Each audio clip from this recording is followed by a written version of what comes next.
My daughter found herself a man and married him without telling me. I wasn't even invited. Her mom's husband led her down the aisle as she claimed he was her true father.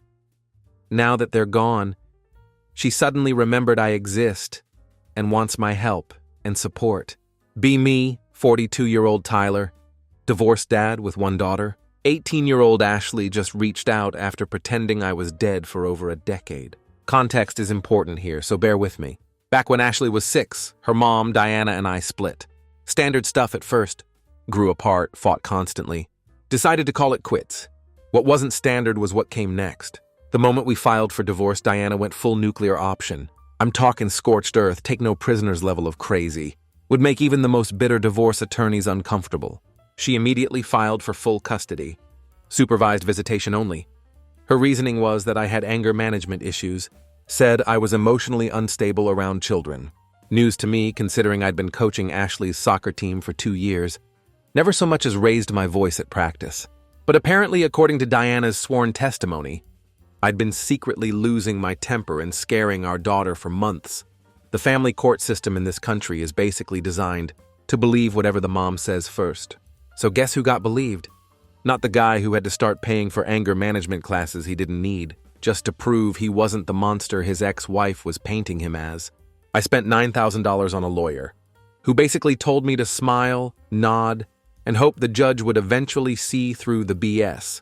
The whole thing was like being stuck in some twisted legal version of Groundhog Day. Every hearing was the same script. Diana would bring up some new incident that supposedly happened months ago. I'd sit there looking confused because none of it was real. My lawyer would scramble to prove a negative. Try explaining to a judge that you didn't lose your temper at a Dave & Buster's. When your ex-wife has a detailed story about you yelling at staff and making Ashley cry, the fact that I hadn't set foot in a Dave & Buster's in 3 years didn't seem to matter. Meanwhile, Diana was working on Ashley behind the scenes. I'd pick her up for my court-mandated 3-hour Sunday visits. She'd be weird and distant. Not like a normal kid dealing with divorce distant. Like she'd been coached on what to say and what not to say. The worst part was watching it happen in real time. One week, Ashley would hug me goodbye, ask when she could come stay at my new apartment. The next week, she'd barely look at me. Would flinch when I tried to buckle her seatbelt. Kids don't just develop trust issues overnight, unless someone's been filling their head with garbage. I kept detailed notes of every interaction, every phone call, every missed opportunity to see her. Because of some last-minute emergency Diana would manufacture, my lawyer said documentation was key. But honestly, the judge barely glanced at any of it. The system had already decided I was the problem. 7 years? I spent 7 years getting jerked around by family court, paying legal fees I couldn't afford, watching my relationship with my daughter get dismantled by someone who was supposed to want what was best for our kid. So by the time Ashley was around 9, Diana had found her upgrade. Brett. This guy was like someone ordered the perfect suburban dad from a catalog. Owned his own plumbing contracting company. Drove a lifted Ford F-250 with all the bells and whistles. Had season tickets to the local college basketball team. He looked like he belonged in a beer commercial, but the family-friendly kind where everyone's grilling steaks and playing catch in the backyard. Don't get me wrong, I'm not hating the guy for being successful, but it was pretty obvious Diana had found someone who could provide the lifestyle she'd always wanted. And I wasn't exactly bringing home plumbing contractor money working as an electrician. Brett could afford the big house in the good school district. Family vacations to Orlando theme parks. All the stuff that makes teenage girls think their stepdad is cooler than their real dad. The timing was perfect too. Brett showed up right when Ashley was hitting that age where kids start caring about image and status. Suddenly she's posting Instagram photos from their boat trips, wearing expensive volleyball gear, getting dropped off at school in his company truck with the custom paint job. Meanwhile, I'm still driving a 2001 Toyota Camry, living in a 1-bedroom apartment because half my paycheck goes to child support and legal fees. Within 8 months of them getting serious, my already limited access to Ashley basically evaporated. Suddenly, every weekend I was supposed to have her. There was some conflict. Brett was taking her to see a basketball game. They had family plans. She was sick. There was always something. My lawyer kept telling me to document it and be patient, because rushing back to court would make me look like the obsessive ex-husband. I kept a dedicated folder on my computer labeled Canceled Visits, with screenshots of every text and email, My personal favorite was the time Diana claimed Ashley couldn't come because she'd gotten food poisoning from a school lunch and needed to be monitored for potential complications. Turned out Brett had gotten last-minute tickets to a college basketball game that same weekend. The breaking point came during Christmas when Ashley was 10. I'd bought her this bracelet. Nothing crazy expensive because I was already broke from legal fees, but it was nice. Silver chain with a small butterfly charm. I thought maybe if I could just hand it to her personally, instead of going through Diana's filter, we might actually have a real conversation. I drove to their house on Christmas Eve. Not to cause drama, just to drop off a gift for my daughter, like any normal parent would do. I rang the doorbell. Diana answered, and before I could even say Merry Christmas, she was telling me I needed to leave immediately because I was violating the custody agreement. I tried explaining that I just wanted to give Ashley her present. Maybe talk to her for 5 minutes? Diana started recording me on her phone, saying I was being aggressive and refusing to leave her property. The whole thing was insane. I wasn't yelling, wasn't being threatening. I was literally just standing on the porch holding a small jewelry box. 3 days later, cops showed up at my apartment with papers. Restraining order. Apparently, my attempt to deliver a Christmas present was evidence of continued harassment and stalking behavior. The order specifically mentioned that I had aggressively confronted Diana at her home and refused to respect boundaries when asked to leave. My lawyer said we could fight it, but fighting a restraining order basically requires proving a negative, and judges don't like to take chances when kids are involved. So that was it, game over. No more supervised visits, no more phone calls, no more awkward small talk in family court hallways. I was officially persona non grata in my own daughter's life. Around this time, Brett and Diana got married. Ashley took Brett's last name that same year.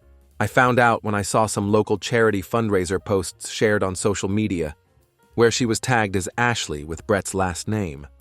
With a caption about supporting local families, there was Diana beaming next to this girl who used to be my daughter, both of them wearing matching t-shirts for Brett's plumbing company's softball team. That's when I finally understood I wasn't just being pushed out. I was being completely replaced. And everyone involved was perfectly fine with pretending. The first 6 years of Ashley's life had never happened. So this is where things get weird. Fast forward about 10 years. I'm 42 now, living a pretty quiet life about 4 hours away from where all that drama went down. I've got a decent electrician job, small apartment, no major complaints. I stopped checking social media years ago, because seeing glimpses of the life my daughter was living without me was just depressing. During those 10 years, I basically rebuilt myself from scratch, worked overtime whenever I could get it, saved up enough to buy some decent tools, even started doing side jobs on weekends, fixing electrical work and small appliances. It kept me busy and helped me forget about the whole mess. I'd go to work, hit the gym afterward, grab dinner somewhere, watch Netflix, and pass out. Rinse and repeat. The loneliness hit sometimes, especially around holidays or when I'd see other guys at work, talking about their kids' graduation parties or college visits, but I'd learned to shut that down quickly. You can't miss something you never really had. And by the time Ashley was a teenager, I was already more like a stranger than a father anyway. Then 3 weeks ago, I get a text from a number I don't recognize. Just says, "Can we talk?" I get random spam texts all the time, so I ignored it. Next day, another text. "It's Ashley." That stopped me cold. I hadn't heard from her directly in over 10 years. Last time we spoke, she was 10 and telling me through tears that she didn't want to see me anymore because I scared her. Now she's 18 and suddenly wants to chat. I didn't respond right away. Part of me wanted to just block the number and pretend I never saw it. But I'll admit there was this tiny part of my brain that wondered if maybe she'd figured out what really happened back then. Maybe she'd realized her mom had been feeding her lies. Maybe this was going to be one of those reconciliation stories you see in movies, where the kid apologizes and wants to rebuild the relationship. I was sitting in my truck outside work staring at the messages when Marcus knocked on my window. Marcus is this 48-year-old electrician who works the next bay over from me. Guy's been through 3 divorces himself, has exactly 0 patience for family drama. He took one look at my face and said, "Either you just found out you're dying or your ex-wife's back to screwing with your head." I showed him the texts. Marcus read them, handed my phone back and said, "Kid's broke, guaranteed. Nobody calls their dead dad after 10 years unless they need something." Then he walked away like the conversation was over. Yeah, that's not what this was. The 4th message was longer, basically laid out the real reason for contact. Her mom, Diana, had died from cancer after what sounded like a pretty brutal fight. I had no idea she was even sick. We don't exactly run in the same circles anymore. But here's the kicker. Brett, the perfect stepdad who'd replaced me, decided to end it and follow Diana 1 week after she passed. The way Ashley wrote it was weirdly matter-of-fact. Mom's gone, Brett followed. Now I'm alone and don't know who else to turn to? No emotion, no I'm sorry we lost touch. No acknowledgement that she'd spent the last 10 years treating me like I didn't exist. Just logistics. She needed help with funeral planning, estate stuff, probate court. Next of kin laws. Basically all the paperwork nightmare that comes with people dying. And apparently, I was the only person left in her life. Who might be able to help her figure it out? The whole thing felt surreal. This is the same girl who'd stood in front of 200 wedding guests and let another man walk her down the aisle while she called me a stranger. The same person who'd legally changed her name to erase me from her identity. And now that her fantasy family had imploded, suddenly I was worth talking to again. I sat on those messages for a week. Every night I'd read them again and try to figure out what I was supposed to feel. Sad that Diana was dead. We'd been divorced for 10 years, and she'd made my life hell during most of that time. Sorry that Brett was gone. The guy had been perfectly happy to play replacement dad. While I got completely erased from the picture, mostly what I felt was tired, and maybe a little bit like I was being used. Because this wasn't, Dad, I miss you and want you back in my life. This was, Dad, I need free legal advice, and you're the only sucker left who might help me. The thing is, I'd already grieved losing my daughter years ago, when she changed her name, when I saw those wedding photos, when I finally accepted that the system had let Diana turn her into someone who genuinely believed I was dangerous. I'd already said goodbye to that relationship, and now she expected me to just jump back in and play cleanup crew for the mess left behind by the people who'd replaced me.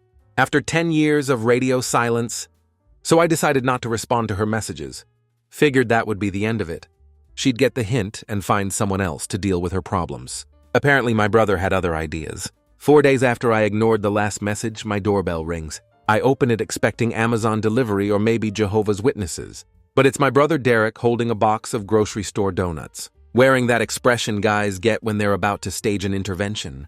We haven't been super close in recent years. He knew about the divorce and custody mess, but never really got involved, which I appreciated at the time. Now I'm wishing he'd kept that same energy. He walks in without being invited and starts right in with, "She's still your daughter and you have no idea what she's been through." I let him talk because I didn't feel like having this argument on my front porch, where the neighbors could hear. Turns out Ashley had somehow tracked down Derek's number, called him crying about how alone she was, and how I was the only family she had left. Derek ate it up completely. He's got 3 kids of his own. I think he was projecting some kind of what if my kids needed help and couldn't reach me scenario onto this situation. But here's where it gets interesting. As Derek is going through his whole speech about forgiveness and second chances, I start asking questions like, why isn't Ashley turning to Brett's family for help? She's been part of that family for like 8 years, took their name, called Brett dad in public. Where are they in this crisis? Derek gets uncomfortable and admits that apparently Ashley burned those bridges pretty spectacularly. Turns out while Diana was dying, Ashley kept the whole cancer thing secret from extended family. Until basically the final 3 weeks, nobody got to say goodbye. Nobody knew how bad it was, and everyone felt blindsided when she died. But wait, it gets worse. While Diana was in hospice, barely conscious, Ashley somehow managed to sell her grandmother's house behind everyone's back. This was Diana's mom's place that had been in the family for 4 generations. Diana's cousins thought they were inheriting it, but Ashley put it on the market and pocketed the money, while her mom was literally dying. I don't know the legal details of how she pulled that off, but Diana's side of the family lost their minds and cut Ashley off completely. Can't say I blame them. Then there's Brett's side. Apparently his 3 adult kids from his first marriage had been having problems with Ashley and Diana for months before any of this went down. They claimed Ashley and Diana had isolated Brett from his family, wouldn't let him see his grandkids, were basically controlling his whole life. The more Derek talked, the clearer it became that Ashley hadn't just burned bridges, she'd napalmed them. According to what Derek had pieced together from her phone call, Brett's daughter had actually tried to do an intervention. About 8 months before he died, she'd shown up at their house with her kids, wanting to know why Brett never called anymore. and why he'd missed 3 birthdays in a row. Ashley apparently answered the door, told her that Brett was too stressed to deal with family drama, and that maybe they should give him space. The daughter never got to talk to Brett directly.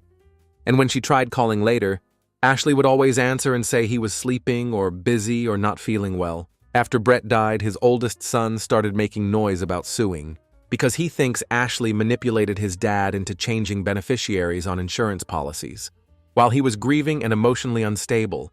According to Derek, the son claims Brett was actually trying to write Ashley out of his will completely, but died before he could finalize the paperwork. So now Brett's kids hate her. Diana's family won't speak to her, and she's sitting on a bunch of money and property that half the people involved think she shouldn't have. And her solution is to reach out to the father she legally disowned and ask him to help her keep what she's got. I asked Derek straight up, "Why exactly should I care about any of this?" His answer was basically that Ashley was just a kid when all the custody stuff happened and didn't know what she was doing. But that excuse doesn't really work when you're talking about an 18-year-old adult who's been making calculated decisions about estates and property sales. She knew exactly what she was doing and is now dealing with the consequences. Derek got frustrated when he realized I wasn't budging. Started with the guilt trip about how Ashley was going to spiral, and I'd regret not helping if something happened to her. I reminded Derek that this same person spent 10 years telling everyone I was essentially a deadbeat stranger who didn't matter. After Derek left, I got a voicemail from Ashley. Totally different tone from the previous messages. She was pissed. Said something like, "Fine, stay out of it like you always have. Just know I'll tell everyone you let me drown." So now we're back to the same playbook from when she was a teenager. If Dad doesn't do what I want, Dad becomes the villain in the story. Some things never change. I blocked her number after that. If she wants something from me going forward, she can hire a lawyer like her mom used to do. Update. Hey guys, it's me again, back with an update. Remember how I said I blocked my daughter's number and figured that was the end of it? Yeah, that was naive. Apparently, when you burn bridges with everyone else in your life, you get creative about dragging people back into your mess. About 10 days after I told my brother to stay out of it and blocked Ashley's calls, I got a letter in the mail that looked like one of those fake legal notices scammers send out. You know, the ones, urgent, respond immediately or face serious consequences, in bold letters across the top. Except this one was real. Court summons. I was being subpoenaed as a witness in a civil case involving Brett's estate. Apparently his kids had followed through on their threat to sue Ashley over the inheritance stuff. I called my lawyer immediately, because getting dragged into legal battles is exactly what I'd been trying to avoid for the past decade. We went through all the paperwork together, and that's when we found the real problem. Ashley had submitted a sworn statement to the court, claiming that I'd been back in her life for months before Brett died. According to her version of events, we'd reconnected, and I'd been providing emotional support and guidance. As she dealt with losing 2 parental figures, she made it sound like I was some kind of wise father figure, helping her navigate difficult family dynamics with grace and maturity. None of that was true. I hadn't spoken to her in 10 years before she texted me after Diana died, and even then, I'd ignored her messages. But now her legal team had put my name in court documents and submitted this fictional version of our relationship as part of their defense strategy. The really messed up part was how detailed her lies were. She claimed we'd had weekly phone conversations, where I'd helped her understand Brett's depression and given her advice about supporting him through his grief. She even said I'd suggested specific strategies for helping him cope with Diana's illness. It was like she'd written fan fiction about having a relationship with me. My lawyer filed an immediate motion to correct the record. We submitted timestamps from her texts, screenshots of blocked calls, and a formal statement that I'd had zero involvement in anything related to Brett, his estate, or any financial decisions. But the damage was done. I was now officially part of this case whether I wanted to be or not. The court scheduled a deposition and subpoenaed me to appear as a material witness. Thankfully, it was virtual, but I still had to take time off work and sit through 3 hours of questions about my non-existent relationship with Ashley. Brett's kids were on the call, and their lawyer asked pretty direct questions. How long had I been back in Ashley's life? What kind of conversations had we had about Brett's mental state? Had Ashley ever expressed concerns about being overwhelmed or needing help with decisions? All my answers were the same. I wasn't involved, I hadn't offered help, I wasn't there. But that's when some interesting details came out about what had actually been happening in that house. According to Brett's son, Ashley and Diana had basically taken control of Brett's communication with the outside world. During his final year, they were screening his phone calls, checking his email, and had convinced him that his own kids were trying to manipulate him financially. The son said Brett had become paranoid and withdrawn, talking about people trying to control him, and had actually contacted a lawyer about changing his will to remove Ashley as a beneficiary. That's when Diana apparently threatened to leave him if he went through with it, and even said she'd expose some personal details about his past. If he tried to sabotage Ashley's future, the paperwork never got finalized before Brett died, which is why Ashley inherited everything based on the previous version of his will. But here's the thing that really got to me. Ashley had used my name in her court filings purely for optics. She knew Brett's kids would come after her. So she figured if she could make it look like she had family support, especially from a biological parent, it would make her seem more sympathetic and responsible. She didn't want me in her life. She wanted my name on a piece of paper to make her look better in front of a judge. When I told Marcus about it later, he just shook his head and said, "She dragged your name into court because she knew nobody else would vouch for her. Pathetic. My lawyer says we're trying to get my name completely removed from any future proceedings, but it's already on the official record. I've had to waste money, take time off work, and deal with stress I didn't ask for, just to clean up a lie someone else told about me. So I thought I was done with all this after the court stuff got sorted out. My name was cleared, I'd given my deposition, and I figured Ashley would move on to bothering someone else. Should have known better. I work as an electrician for a mid-sized manufacturing company. I keep my head down, do my job, and don't talk about personal stuff, because frankly, there hasn't been much worth discussing. People know I have a daughter I'm not close with, but nobody's ever pushed for details. About 9 days ago, I'm in a morning safety meeting going over production schedules. When I get called to come down to the front desk, that never happens unless it's HR or maybe a problem with my car in the parking lot. I walk out to the lobby and freeze. Sitting there with a baby in her arms is Ashley. Before I can even process what's happening, the receptionist smiles and says, "She said she was your daughter and wanted to surprise you. Like this is some heartwarming family reunion." Instead of someone who's been legally estranged from me for years, Ashley stands up holding this baby, acting like we're old friends catching up. She starts talking about how the baby is her daughter and how she's been figuring things out lately and thought maybe it was time her kid had a real grandparent in her life. I'm standing there in my work clothes in the middle of my office lobby, with coworkers walking by trying to process the fact that the person who called me a stranger and used my name as a legal prop is now trying to hand me a baby and play happy family. The whole scene was surreal. Ashley's talking a mile a minute about how the baby Lily apparently is 10 months old and super smart and would love to get to know her grandpa. She's bouncing this kid on her hip like we're at some family barbecue. Instead of my workplace where I'm clearly uncomfortable and everyone's staring, I could see guys from my shift peeking around corners, probably wondering if this was some Jerry Springer episode about to go down. Carlos from maintenance actually stopped what he was doing and stood in the hallway watching like it was cable TV. The whole thing was embarrassing as hell. I told her this wasn't the place for any of this and I needed to get back to work. She didn't seem bothered at all. Just kept talking like this was normal, like there wasn't years of silence and legal battles between us. I told her flat out that I wasn't interested in playing family now and that she shouldn't show up at my job again. Then I walked back upstairs without looking back. By lunch, half the shop knew. People kept coming by asking if that was my daughter, what the story was, whether I was a grandpa now. Kevin from the cutting station walked over grinning and said, "So you going to babysit on weekends now?" Another guy asked if I was going to start bringing baby pics to show off. I looked up from my workbench and said, "That kid's not mine and neither is her mess, drop it." The smiles disappeared real quick, and everyone went back to their own business. Marcus came by around 3 p.m. with his standard diplomatic approach. "So I hear your family situation just got more complicated," he said, leaning against my workbench. "Want me to explain to people that she's basically a stranger, or are we going with the whole mysterious family drama angle?" I told him the basics, that she'd shown up out of nowhere trying to force some kind of relationship. Marcus nodded and said, "Yeah, that tracks.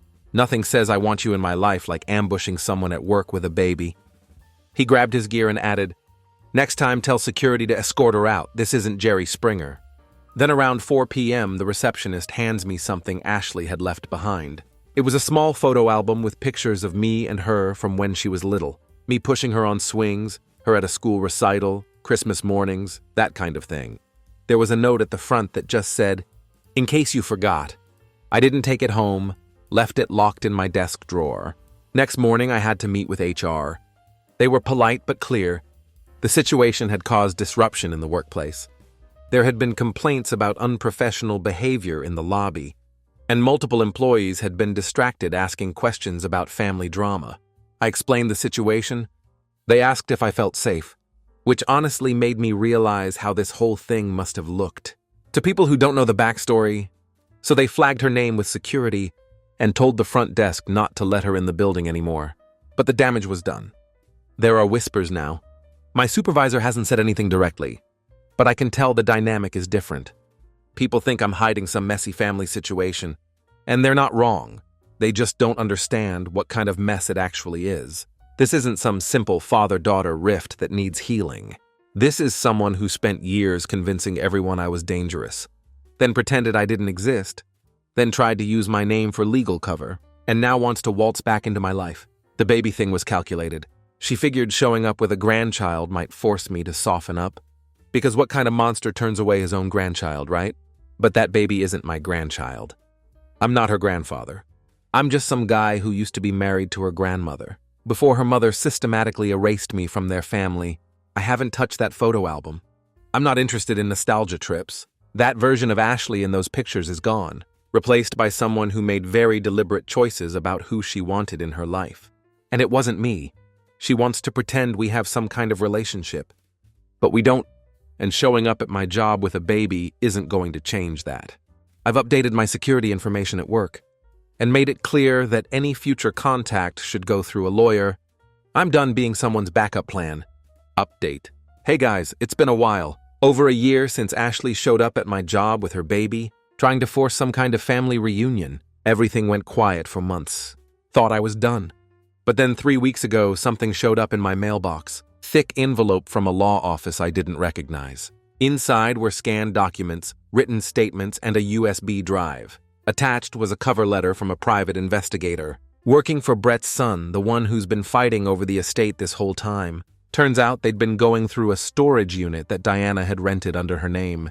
In another city, found old computers, financial paperwork, random photos, and a box of journals. And in that box were handwritten pages and cassette tapes of Diana basically recording herself venting about everything. The divorce, the custody battle, her marriage to Brett, all of it. I didn't listen to the audio files, but the written statements were enough. Diana had documented exactly how she'd coached Ashley to say specific things about me. During the custody hearings, she wrote about lying to the court about incidents that never happened, just so she could get full control and move on with Brett without any interference from me. In one entry, she flat out admitted that she was making up stories about my temper and emotional instability, because she knew family court judges would side with her. If they thought I was potentially dangerous, she wrote about how she'd prepped Ashley before supervised visits, telling her to watch for signs of my anger, so she'd have something to report back. The investigator had highlighted some particularly brutal sections. Diana wrote about how she'd tell Ashley that I was getting angry, even when I was just talking normally, and how she'd ask leading questions afterward. Like, did Daddy seem scary today? Or, did you feel safe with him?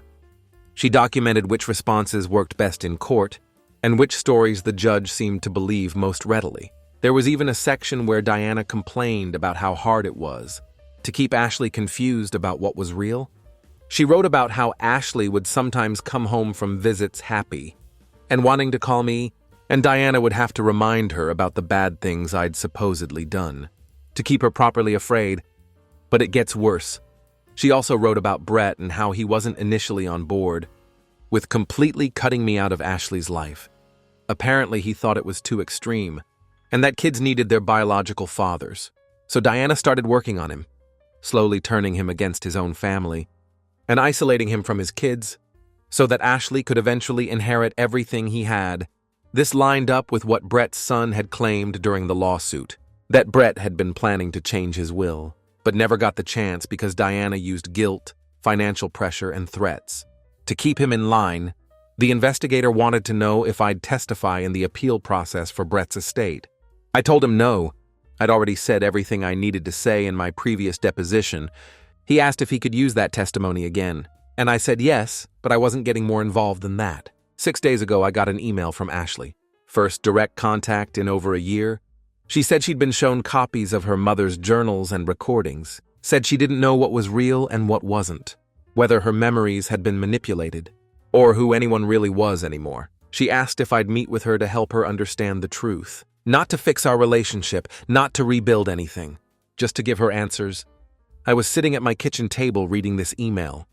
When Marcus knocked on my door, I'd called him over because honestly, I needed someone to tell me I wasn't crazy for wanting to ignore this.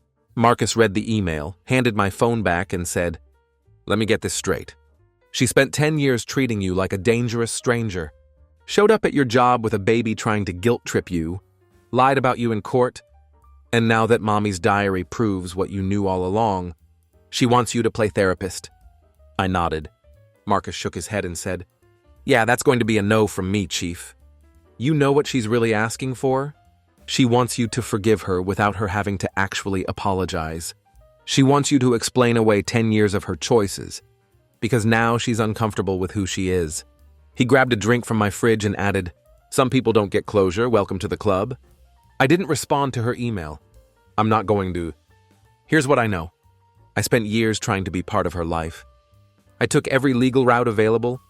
I tried being patient. I tried writing letters. I even tried showing up to events I wasn't invited to, just to show support from the back of the room. Every single attempt got blocked, twisted, or used against me. She called me a stranger in court. She told people I was emotionally unstable. When she got married, she let another man walk her down the aisle and posted a caption calling him the only father I've ever had. I wasn't even mentioned. When she needed help after her fantasy family collapsed, I suddenly became useful again, but even then it wasn't real. When that didn't work, she tried the baby angle, showing up at my workplace like some kind of ambush reunion now that the truth about Diana has come out. She wants me to fill in the gaps, but that's not my job anymore. I didn't raise the version of Ashley that exists now. I wasn't allowed to. Diana built that version, shaped her worldview, gave her the fake stories and the twisted loyalties. When the foundation finally cracked, I wasn't going to be the one crawling through the rubble, trying to rebuild something I never had a hand in constructing. Ashley says she doesn't know what's real. Maybe that's true, but I know I was kept out. I know I was erased. I know I was only pulled back in when everything collapsed. And I know I was never seen as a father until it was useful to have one again. I'm not angry anymore. I'm just done. If she wants to know who her mother really was, she's got the journals. If she wants to know what happened with Brett's family, they've been talking. If she wants to know who I am, there are photo albums from when she was little that can remind her, and if that's not enough, she'll have to make peace with what she doesn't know. I didn't respond to her email. I won't. Some bridges once burned stay burned, and that's okay with me. She made her choices. She can live with them.